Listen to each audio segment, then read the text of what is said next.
Arsenal 3, Crystal Palace 2. Imagine a big Crystal Palace, but it's not a Crystal Palace, it's a big fridge. Yeah. It's full of your favourite energy drinks. Arsenal recovered from 1-0 down to win 3-2. And guess who scored? Come the season, he's the reason. It's Gabriel Jesus, and he scored a hat-trick. He hadn't scored at the Emirates in over a year before tonight, Lukey Moore. It's quite interesting that he started to do it around the festive season. Yeah. Like, maybe he took some... I know he's a religious man, so maybe he's taken some inspiration from the story of baby Jesus in the stable. Maybe he was concerned there'd be no more room for him at the inn at the Emirates. Maybe he's finally saw frankincense and scored some goals. I did actually see him when he celebrated each goal. The first one he went gold. The second one he went frankincense. The third one he went myrrh. Yeah, that's for you, wise man. That's for you, the other wise man, and that's for you, the other wise man. I mean, what is myrrh? Oh, I think it might be very oily. You know, I think one of them's really oily, and the rest are just your normal common garden. It might be frankincense actually, but either way. When we've sort of seen Gabriel Jesus over the past few weeks, he's looked very short of confidence. A dink over the keeper in a knockout fixture. Come on, you having a bit of that? I am having a bit of that. It's like he's gone, fuck it. You know, I'm just going to try. But before we do that, though, I know it's Jesus and I know it's nearly Christmas, so I get it. Yeah, okay. But we have to talk about the fact that Jacob Kiwior is going to have to take a pat lunch in tomorrow because he had his dinner money stolen from Jean-Philippe Mateta in the first few minutes. Absolutely bullied. He was bullied all over the pitch. That's the only word for it. I think that's the word that the commentators used. I think that I imagine Mikel Arteta will be using it with him tomorrow. But to be fair, Mateta looked good in some quite important pivotal moments for Crystal Palace, but he just looks like physically so much different to every other Arsenal kind of defender. He had the run of the sweet shop for limited periods of time, and it didn't get them over the line. If you had the run of the sweet shop, all your teeth would have fallen out by now. Oh yeah, I mean, I'd be cola bottles. Used to get sweepings back in the day off the floor. They were like I can't remember. I don't think they were called sweepings, but they were just basically.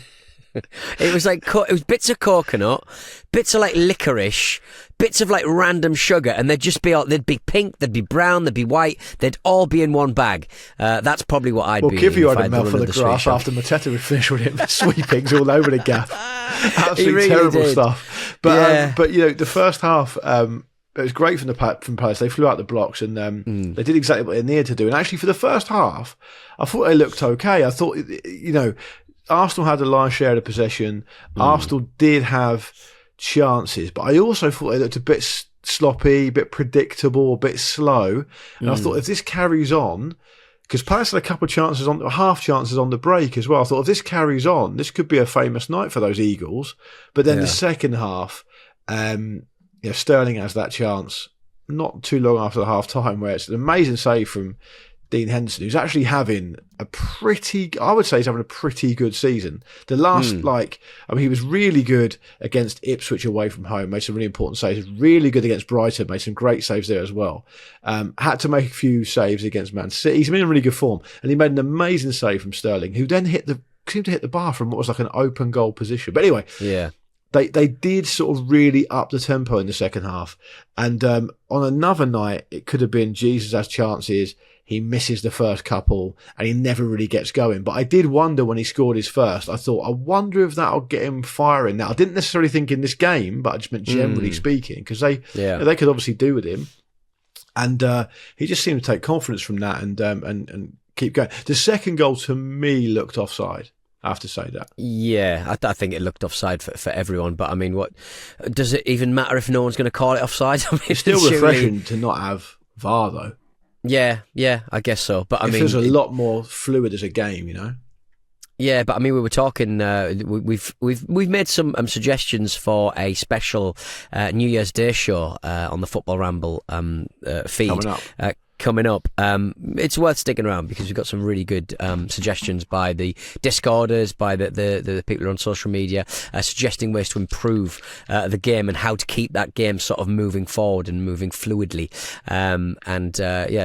So well worth a listen on New Year's Day. So I'll keep my powder dry on some of the things that were said in the room. I imagine earlier. one of them is just fuck off VAR forever, is it? Yeah, I mean, that would. I wasn't on the show, but I could guess that. That would definitely help. I mean, Arteta, for most teams and most teams that are like closer to the top of the league than the bottom of the league, in this round of EFL Cup fixtures, there were a lot of changes made. Arteta did make 8 changes from the weekend, and it was quite heartening to see that those changes, the players coming in, they all are buying into the kind of Arsenal way of doing things, and they didn't look massively off the pace. Is that fair to say? Apart from Sterling's sort of glaring misses here and there, I just thought in the first half it looked a bit predictable, and they got caught cold at the start. But other than that, I mean, yeah, they moved through the gears okay. And it was at the end of the day, at the end of it, they kind of saw it out. I mean, I thought that it was a big boost for them to be able to bring on like Saka and Ødegaard. I mean, they made a big difference. But I was also really pleased for Eddie Nketiah to score, because I was, who I was pleased for the most? I was pleased for Sky Sports, who went out of their way to say, we're going to do a little package before the game on Eddie Nketiah, because he used to play for Arsenal, now he plays for Palace. And it's going to include the question, are you going to celebrate if you score? And my initial reaction, I'm not afraid to say it, before the game was, don't worry about it. It's not going to come up. Not going to happen. But it did happen. It was a fucking great header. It's a really good leap and a really well-timed header. And I was actually fucking pleased for him, because he's had a pretty good time of it in the League Cup generally, Eddie Nketiah. He's scored some important goals for Arsenal in that competition, and for him to come back to Arsenal, there's going to be a bit of ego there. There's going to be a little bit of disappointment that he couldn't quite force his way in consistently, and to come back and get a goal, fine, they're on the losing side. But I mean, I was really actually chuffed for him. I thought because he made a game of it in the last 10 minutes or so, right? It could have been interesting. How high does your kind of props go as we head higher and higher up the Sky tree towards the eventual owners of the Sky Corporation, the Murdochs? When do you stop giving Sky props for pointing out this kind of Eddie Nketiah package before the match? I would say that I just think it was a brave piece of broadcasting, because he was unlikely to score, and so they could have just wheeled Ian Wright out, couldn't they? That's what people. That's your low hanging fruit. Generally, what people do, isn't it? Yeah. Get Ian Wright to have a walk around South London and then walk around North London. That they could have just done that, but they didn't. They said Eddie Nketiah, we're going to do him. It's going to work well, and it did, and it paid off, and I was pleased for him. I thought they deserved a few props for that, but the main star of that particular thing was Eddie, and good on him. Yeah, indeed, completely agree. Well. Speaking of wheeling out strikers to talk about things, Marcus Rashford has been linked with a move to Arsenal. I think Andy said this morning on the show that it wouldn't necessarily be the smartest thing PR-wise to hand them over to an Arsenal side who are obviously a little bit higher in the league than Manchester United. But I could see that happening. I think he feels like a very Arsenal kind of footballer, Luke. Yeah, I mean, I was interested in what Andy said this morning about PSG, because I was reading that their interest is cooled in him, really. Right. But it's a bit of a strange one, because they've already kind of done this with Jadon Sancho to Chelsea, right? Exactly what you're talking about there. Chelsea are doing much better than Man United. They're miles ahead of them in the league, and yet United have kind of given them this player. And Rashford feels like you wouldn't be. I mean, if you're a United fan, you wouldn't be delighted with him going to Arsenal, would you? He's like a homegrown player. I know he's had his ups and downs. I know that he's, he seems demotivated. And to be fair to him, and this isn't really mentioned that often, but I think it's important to mention it in this context, because of all the really amazing community work he does, which he should be credited for, and he was doing that this week as well. It also gets glossed over a bit that he's had a few disciplinaries as well. He's had a few issues where he's been out on the piss, or not necessarily on the piss, but out and about late before games and not turned up. And I remember it's not that long ago. He was like, it was widely reported that he had like overslept through team meetings and stuff. So like he's obviously got an issue with that type of stuff. And he clearly said to Henry Winter recently, didn't he, that he wants a new challenge. And Ruben Amorim was like, well, maybe that could be a new challenge here. The whole thing is a new challenge because I'm new and it's a new regime type thing. Yeah. Deftly done, I thought, from Ruben. I thought a rare bit of deft work from the managerial but I think, presser. Lovely, thank you. I think that seems like I think it seems like a stretch. Like from Arsenal's point of view, you're spot on. I mean, it'd be great to. When he's at his best, is he an improvement on Jesus? Well, this morning I would have said 100%.